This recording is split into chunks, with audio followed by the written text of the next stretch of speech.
my funeral costs and other expenses when I'm no longer around. That's why I decided to learn more about over 50s life insurance from Cover Today. They're the only over 50s life insurer with no waiting period. Unlike other insurers who could make you wait up to 2 years, with Cover Today, you're fully covered from day one, and you're covered for the whole of your life. Plus, unlike other things in life, the price never goes up. Learning more couldn't be simpler. Go online or talk to their friendly UK team in just one phone call. Cover Today are the only over 50s life insurer with no waiting period and no annoying trips to the doctors either.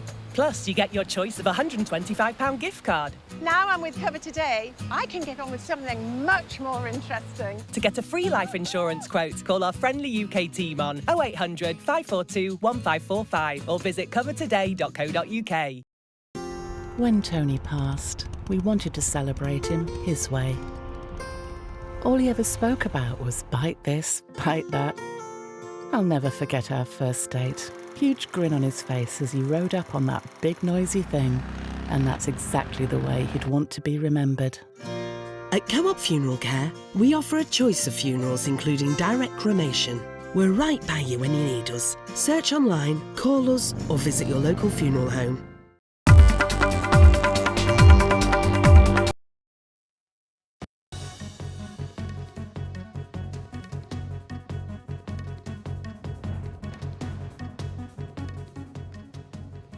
Hello and welcome to this Wednesday edition of the World Report. I'm Arjun, Samar, Mahendran. Let's take a look at what's making headlines around the world.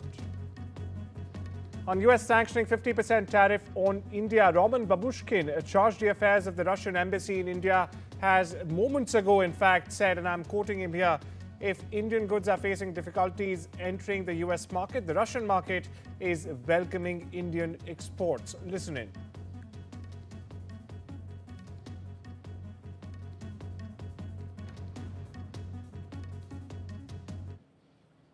Tariffs adventures वो भी against विशाल का India है इस पे। to impact on the Russia-India trade relations. Moreover, we will find the ways out, and if the Indian goods are facing some barriers in other countries, the Russian market will welcome them. My colleague Vishal Vivek, in fact, joins us for more on this. Vishal, a big statement, in fact, coming there from the charge d'affaires of the Russian embassy in India, especially after the pivotal meeting that Trump and Putin had over the weekend in Alaska, which was followed by Trump meeting Zelensky and European leaders. In fact, he reiterated multiple times that it is only because of levying sanctions on India that Russia was on the negotiating table to begin with. Big statement coming in. Vishal, what are you picking up? So this is a big moment as far as these trilateral, tit for tats are concerned, because Russia has just, as you mentioned rightly, backed India in this whole tariff war that US started a few months ago, and it has clearly slammed those secondary sanctions that were, set to be levied on August 27th. That they were announced about 2 weeks ago. Additional sanctions above those 25% tariffs that were announced about a month ago. So in this whole brouhaha, the Russian envoy has gone on to say that secondary sanctions reflect USA's double standards, and this is also a disrespect of national interest. They have also gone on to say that these secondary sanctions are illegal, and that Russia would never impose these sanctions on BRICS nations. And they've gone on to add that despite tremendous sanctions pressure, Russian economy has thrived, which is correct, because even though Russia has been involved in this 3-year-old war, more than 3 years actually, but the Russian economy has only been progressing. It has propped up in the last 1 year or so. It seems surprising, but that indeed is the case. A lot of jobs have opened up in Russia because of its war economy. So that has happened, and Russia is playing on that and saying that it is USA's double standards that it's asking other countries to pay such high tariffs. Russia clearly throwing down the gauntlet there to Washington. Vishal, thank you so much for putting all these developments in perspective for our viewers. Meanwhile, India's charge d'affaires at the United Nations on Tuesday highlighted the sexual violence perpetrated by Pakistan ever since 1971 in East Pakistan at that time. Now, while delivering India's statement at the UN Security Council's open debate on conflict-related sexual violence, the Indian representative said that sexual crimes against women from minority communities in Pakistan continue even today, which is deplorable. Listen in. I would like to briefly address the baseless allegation raised by the delegate of Pakistan. The utter impunity with which Pakistan army perpetrated heinous crimes of gross sexual violence against hundreds of thousands of women in erstwhile East Pakistan in 1971 is a matter of shameful record. This deplorable pattern continues unabated and with impunity to this day. Rampant abduction, trafficking, child early and forced marriages and domestic servitude, sexual violence and forced religious conversions of thousands of vulnerable women and girls as weapons of persecution towards religious and ethnic minority communities are reported and chronicled, including in the recent OHCHR reports. These reports highlight that the vile acts by Pakistan are also validated by its judiciary. It is ironical that those who perpetrate these crimes are now masquerading as champions of justice. Now we shift our focus to other international stories where the Kremlin has in fact played down talk of an imminent summit between Russian President Vladimir Putin and Ukraine's Volodymyr Zelensky. Now this comes as Donald Trump renewed his call for the two leaders to in fact discuss ending the grinding war in Ukraine, which has, of course, as all we know, been going on for more than 3 years now. Now the push for a bilateral meeting in fact comes after the US President met Putin in Alaska last week and welcomed 7 European leaders and Zelensky to the White House only this Monday. Trump admitted the conflict was quote-unquote a tough one to solve and conceded it was possible the Russian president was not even interested in ending hostilities. The Russian president on Monday in fact told Trump he was open to the idea of direct talks with Ukraine. But the next day, Foreign Minister Sergei Lavrov watered down that already vague commitment given to Trump. Meanwhile, listen in to the US president's reaction, followed by the latest remarks from the White House. It was just a no-no. It was something that was never going to happen. So they asked for it, and they shouldn't have asked for it because it was, very insulting thing. Now, they could have asked for many other things. But the other thing they wanted to do is getting Crimea back, and, that was given. They had built, they were expanding everything and spending a lot of money. All because Barack Hussein Obama gave it away in one of the dumbest real estate deals I've ever seen.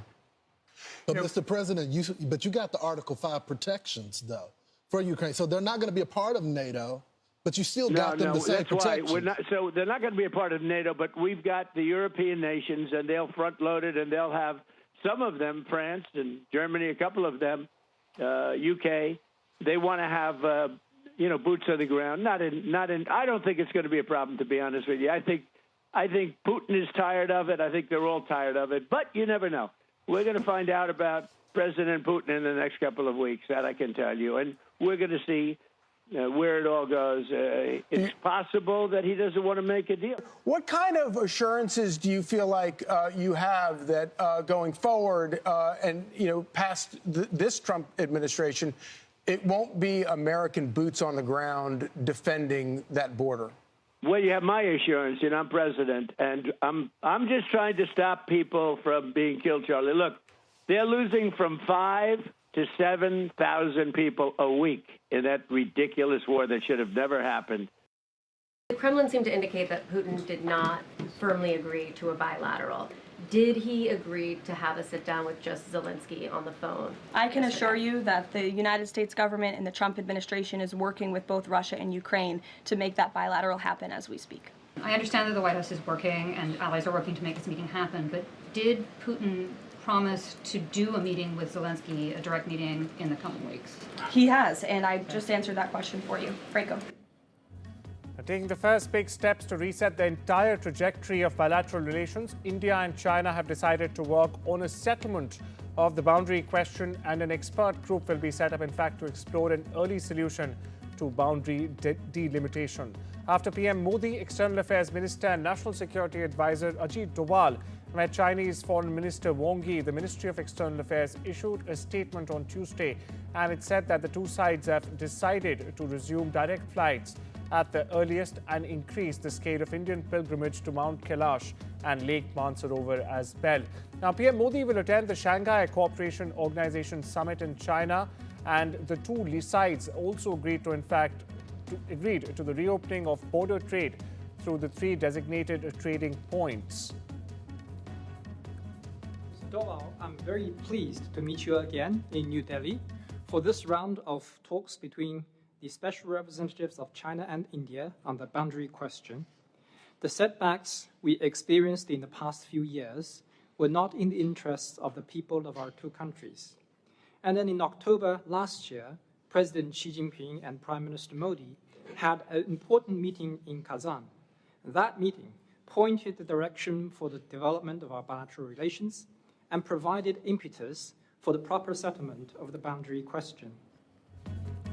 External Affairs Minister Jaishankar began a three-day visit to Russia on Monday, marking the second high-profile diplomatic engagement between the two nations, following National Security Advisor Ajit Doval's trip to Moscow only 2 weeks ago. Now, these visits, viewers, are intended to lay the groundwork for the upcoming annual Leaders Summit, which will feature Russian President Vladimir Putin traveling to India for talks with PM Modi. Now, the aim is to provide a renewed push to the long-standing bilateral relationship. Jaishankar is visiting at the invitation of Russia's first Deputy Prime Minister, Denis Manturov, and is also likely to, in fact, call on President Putin. Now, a key topic on India's agenda is its continued procurement of energy from Russia. New Delhi is exploring the possibility of securing crude oil supplies at even lower rates. The union government has cleared a rupees 62,000 crore deal on Tuesday to buy 97 light combat aircraft Mark 1A fighter jets for the Indian Air Force. Now, this will be in addition to the already ordered 83 LCA Mark 1A fighters by the government earlier. The first order, for perspective, was worth rupees 48,000 crore. My colleague Vishnu Shom gets you more on this. We shift our focus to West Asia, where more than 1,800 Palestinians have been killed in Gaza while attempting to obtain humanitarian aid since US and Israel-backed private organization Gaza Humanitarian Foundation, that is, was launched. United Nations human rights official has said this in Geneva. The UN official further noted, in fact, that Israel continues to issue evacuation orders to Palestinians, forcing them to move to the Al-Mawasi area, which itself, by the way, has come under Israeli bombardment. Displaced people there face extreme shortage with almost no access to even basic services or supplies. Listen in. Since the 27th of May and up until the 17th of August, we have documented that 1,857 Palestinians were killed while seeking food, including 1,021 killed in the vicinity of the Gaza Humanitarian Foundation sites and 836 killed on the routes of supply trucks. Most of these killings appear to have been committed by the Israeli military. We should have focused to Washington, where Donald Trump said Tuesday that a Ukraine peace deal could boost his chances of getting to heaven. Now, he joked that his odds of making it through the pearly gates are currently low. And by the way, this comment comes at a time when his approval ratings, in fact, viewers, are at the lowest at around 40%. Now, the 78-year-old US president has previously said he wants to end Russia's war in Ukraine as part of his bid to also win the Nobel Peace Prize. But only a day after hosting the leaders of Ukraine and several European nations, to be precise, 7 European nations at the White House, Trump said his motivations were not all earthy. Here's POTUS for you. If I can save 7,000 people a week from being killed, I think that's a pretty... I want to try and get to heaven if possible. I'm hearing I'm not doing well. I hear I'm really at the bottom of the totem pole. But if I can get to heaven, this will be one of the reasons. A passenger bus carrying migrants recently returned from Iran has collided with a truck and a motorcycle in western Afghanistan, killing at least 71 people on board. Now, the accident occurred late on Tuesday in the Herat province Among the people killed were at least 17 children.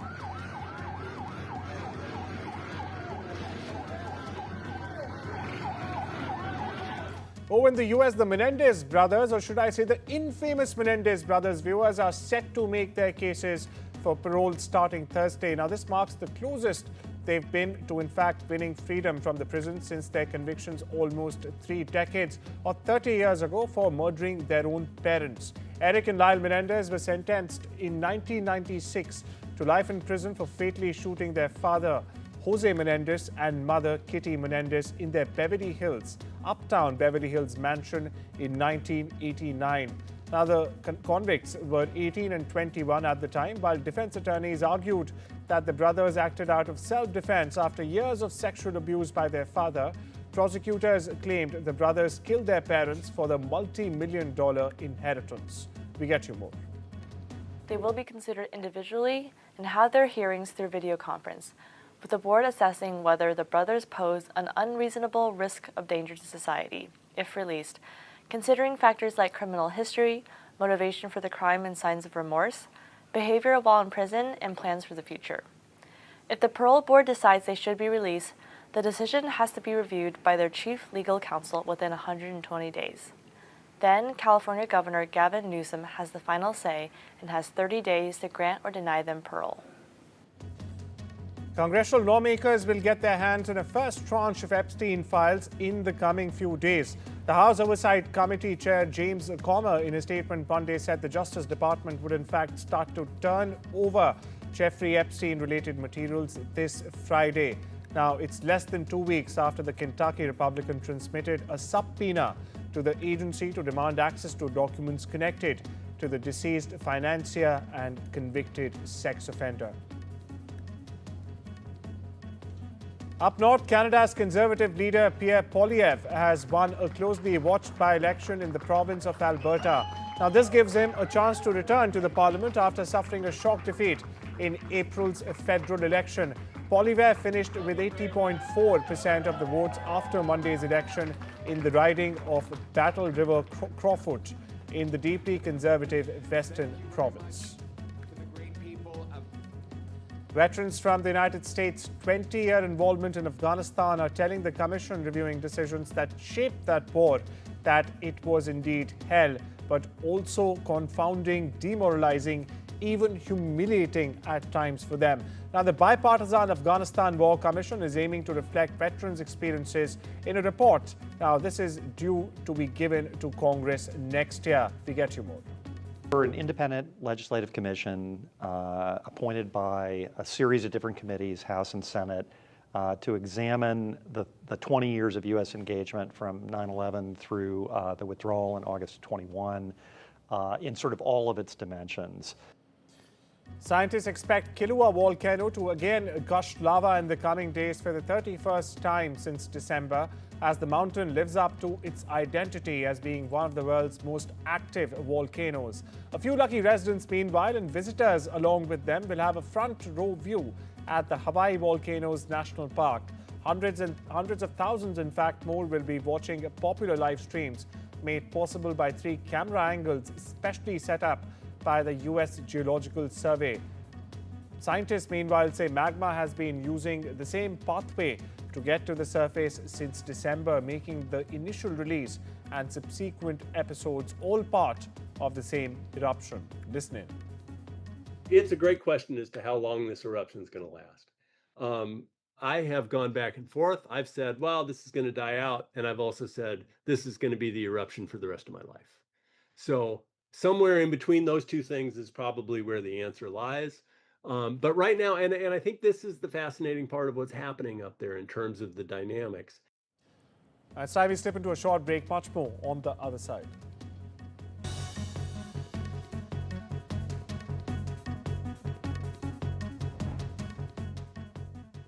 You can count on Staysure, the UK's favourite travel insurance provider. We specialise in cover for over 50s with pre-existing medical conditions. And there's no age limit.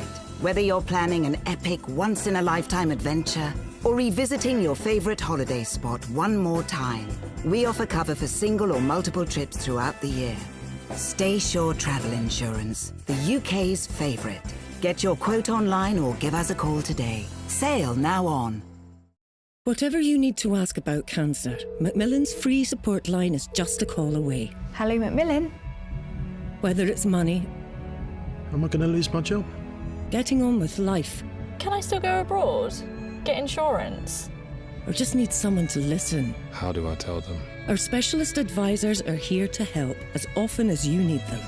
Whatever you need to ask, cancer, money, life, call us now on 0808 134 1000.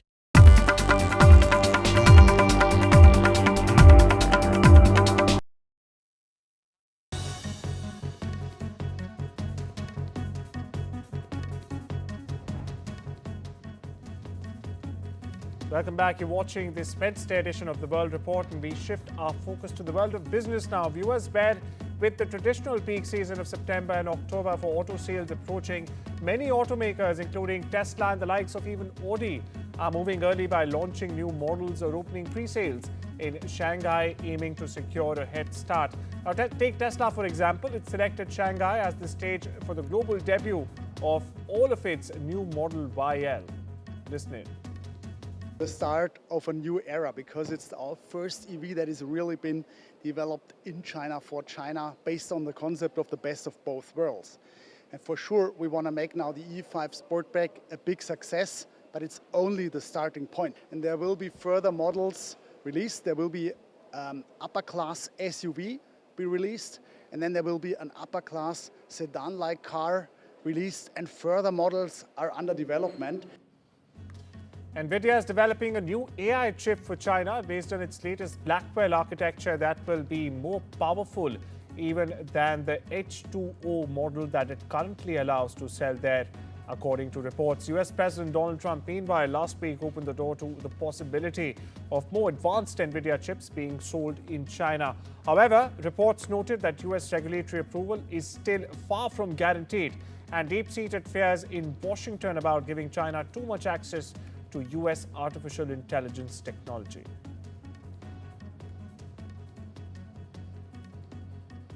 China's PopMart, which has taken the world by storm with its ugly, cute Labubu doll, or the Labubu frenzy, if I may, reported a nearly 400% first-half earnings on the 19th of August on high demand for the toys, and also a shift towards higher margin overseas markets.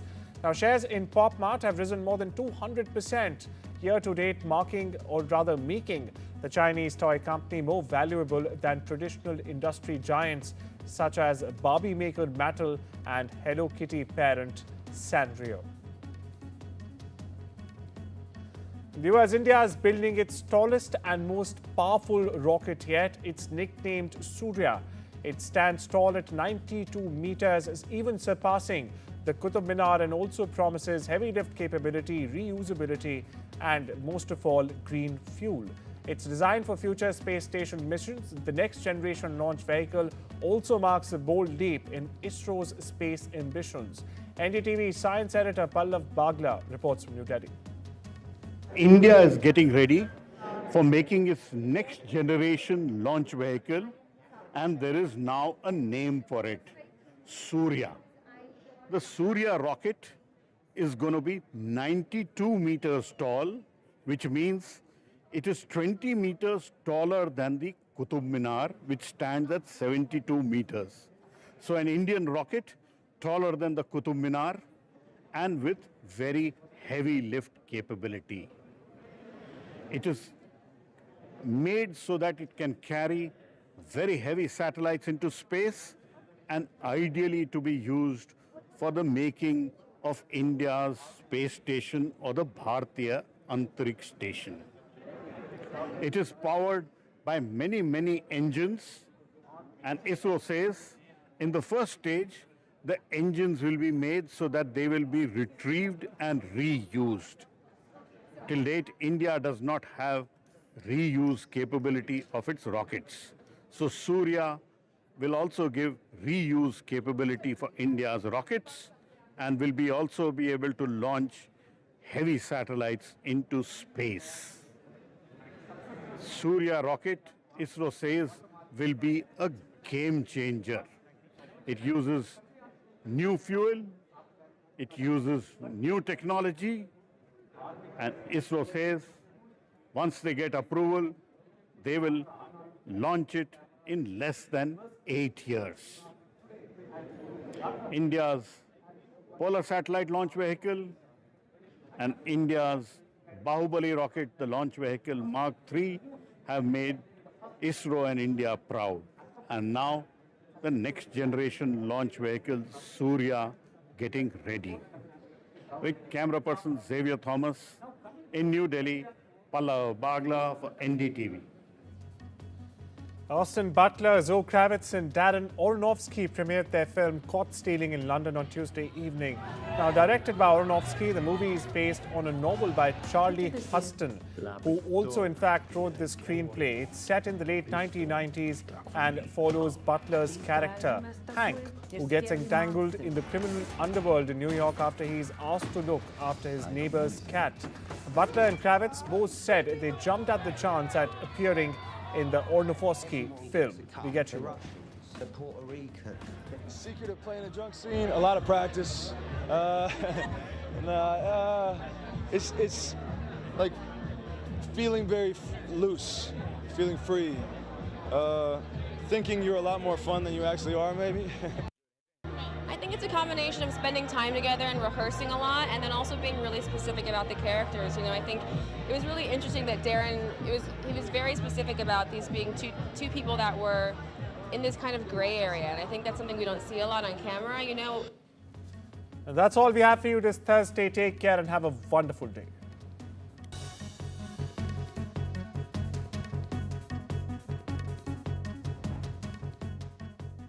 It's great to be helping out before my first grandchild arrives, and after having a few repairs myself, I need to make sure they'll all be protected. Which reminds me, there's more than one way to help protect my family.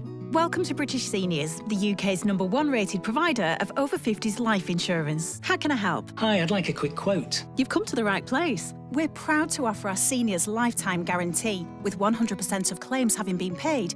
We guarantee your premiums will never go up and that you'll speak to one of our specialists in the UK. Wow, that's great to hear. Depending on your age, your loved ones can get a cash payout up to £10,000. And the cover is in place for your whole life. And what's the application like?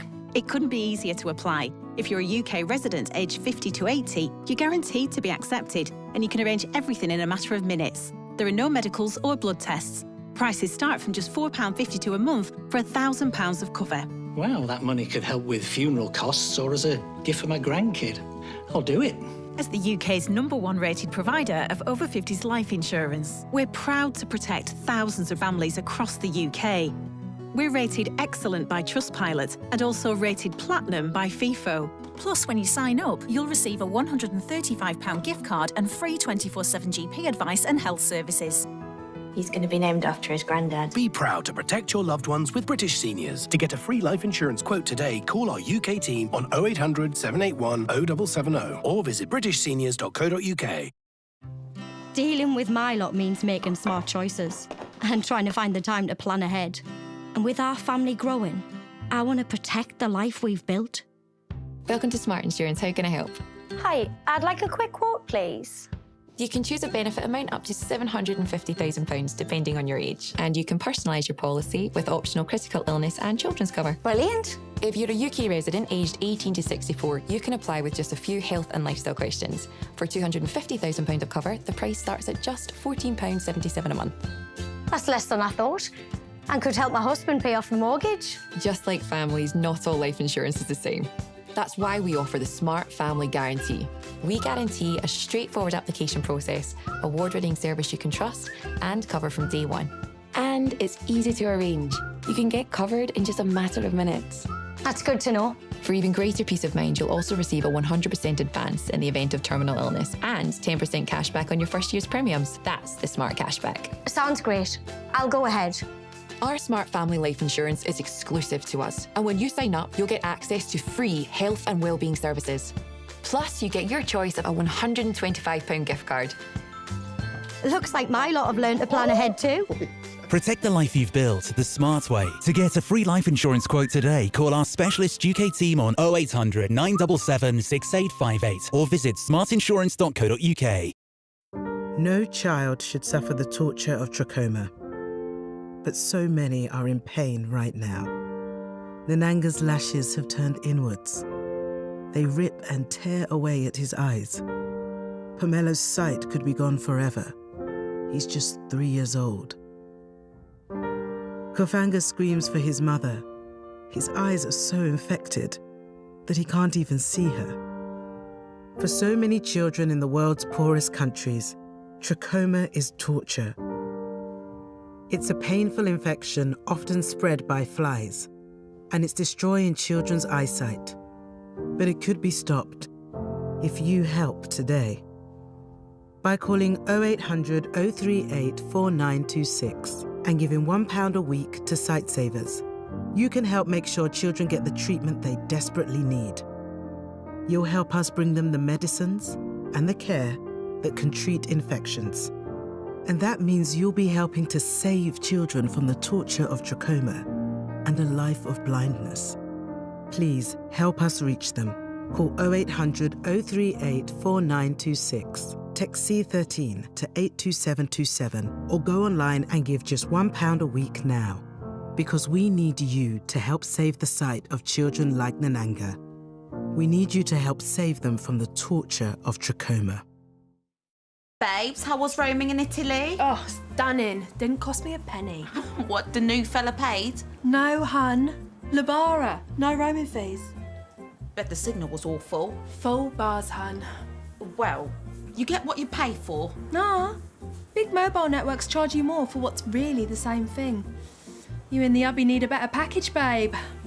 Labara, the smarter mobile network. Think they can sort his package in Turkey? When facts are fragmented, we put the pieces together. Where power collides with truth, we are there. Behind me is that massive security arrangements that are in place. Behind fractured boundaries, we clear the fog of war.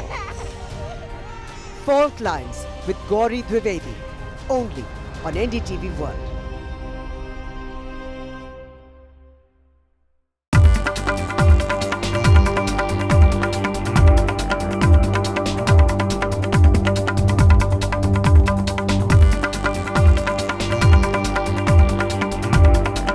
You know, first, when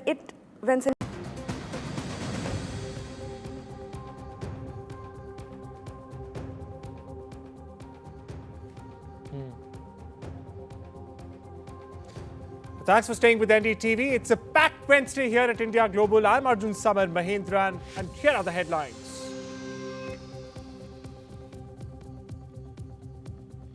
Russia backs India in sanctions war, slams Trump's, underlines Indian exports are welcome.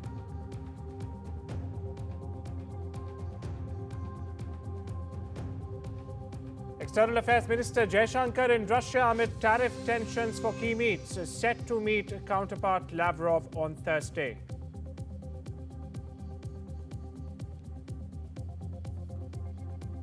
No end to rising attacks on Indians in Ireland. 9-year-old boy assaulted in latest such incident.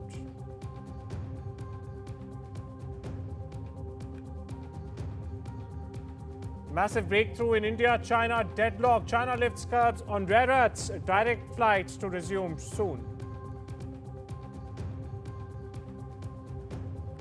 India clears massive 62,000 crore deal for 97 Tejas fighter jets. HAL to produce indigenous LCA Mark 1A aircraft.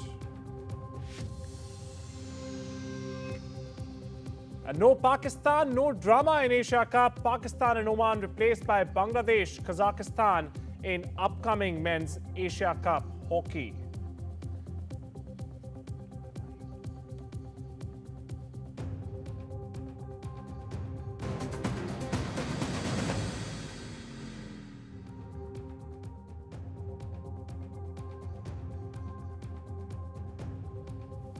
Viewers, we begin this Wednesday edition with a focus on Russia, where in a high-stakes diplomatic maneuver with global implications, Moscow and New Delhi, in fact, are now turning gears of strategic power. how they are doing so. Well, External Affairs Minister Dr. S. Jaishankar is in Moscow right now as we speak. He is co-chairing the 26th India-Russia Intergovernmental Commission, shaping the future of trade, technology, and even science. It's a pivotal chapter in the special and privileged strategic partnership between the two global heavyweights. Meanwhile, the Ministry of External Affairs calls it a time-tested and strategically significant partnership. Also on the agenda, meanwhile, are crucial bilateral talks with Russian Foreign Minister Sergei Lavrov on Thursday, following multiple recent high-level exchanges. And keep your eyes on the horizon, viewers. President Putin may also very well soon be visiting India, invited personally by PM Modi, mind you. Meanwhile, in the latest, the charge d'affaires of the Russian embassy in India has underlined that if Indian goods are facing difficulties entering the US market, the Russian market is welcoming Indian exports. Listen in. But before that, my colleague Vishal Vivek joins us for the latest on this. Vishal, trip coming amidst a very important time geopolitically, in terms of business. And this latest comment coming by the Russian charge d'affaires, what to make of this statement, especially in this politically tense situation? Well, these are big statements coming from the Russian side. One of the top envoys from the Russian side has slammed Trump's secondary sanctions. So remember, these secondary sanctions were imposed. They're about to be imposed in a few days, August 27 to be precise, bringing the total tariffs on India to 50%. The original tariffs were 25%, so they will be shot up to 50% now, according to the US side. So the Russian side has condemned this and slammed this and said that these are double standards from the US side. And at the same time, Russia has also welcomed Indian exports to its shores and said that if India finds it difficult to enter the US for its exports, it can send the same exports to the US side. So this is a big statement coming from the Russian side.